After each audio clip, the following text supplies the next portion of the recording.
Бажаю здоров'я. Сьогодні була важлива розмова з військовими, з головнокомандувачем Збройних сил, начальником Генштабу, міністром оборони, командувачами СБС та ДШВ. Також говорили з відповідними представниками Служби безпеки України. Ми робимо всі необхідні кроки, щоб наші діпстрайки, наш український план санкцій середньої дальності працювали якомога ефективніше. Сьогодні визначили додаткові пріоритети і скоригували завдання на серпень. Важливо, щоб були результати. Сьогодні є чергове досягнення наших сил оборони України. Уражено ще один об'єкт російської нафтопереробної галузі. І відстань значна, більше ніж 2,5 тисячі кілометрів. І це в Тобольську, в Сибіру. Тепер цей регіон є доступним для наших діпстрайків. Дуже значиме досягнення наших українських воїнів. Я дякую всім за влучність. Буде більше українських діпстрайків, які мають демонструвати Росії та росіянам, що мир потрібен. У нас є дані внутрішніх опитувань в Росії, що вже зараз там зростає кількість людей, які хотіли б завершення війни. Це має бути ще відчутніше.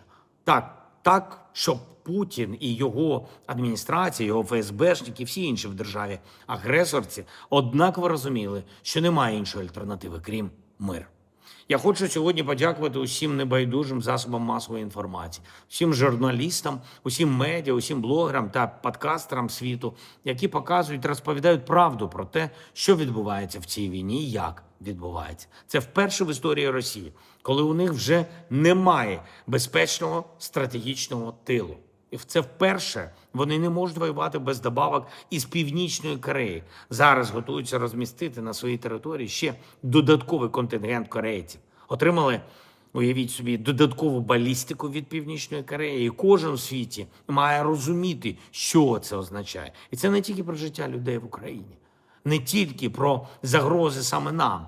Балістика з Північної Кореї, інша їхня зброя вдосконалюється завдяки колаборації з Росією.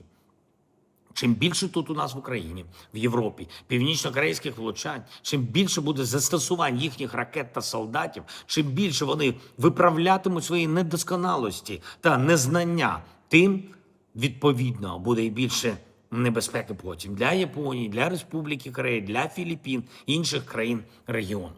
Тому, коли ми говоримо про необхідність спільних дій, про необхідність координації та взаємопідтримки, коли ми говоримо про необхідність допомагати нам з ППО, ми говоримо також фактично про відбиття апетиту та інтересу Північної Кореї йти сюди, на нашу землю, у наше небо, зі своєю зброєю, щоб вчитись війні.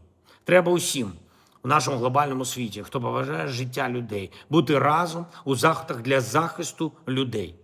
Я говорив сьогодні зі спадкоємним принцем Саудівської Аравії. Наша команда зараз буде в регіоні. Є речі, які вже добре розвиваються у наших відносинах.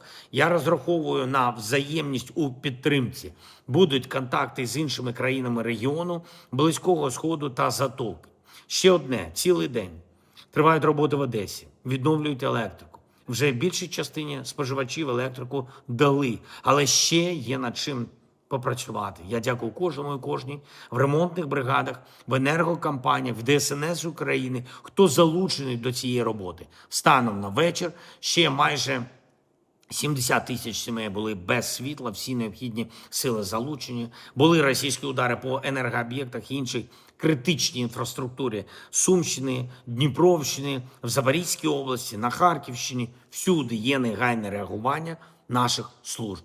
Я дякую за цю роботу. Я дякую всім, хто дбає про Україну і українців. Слава Україні!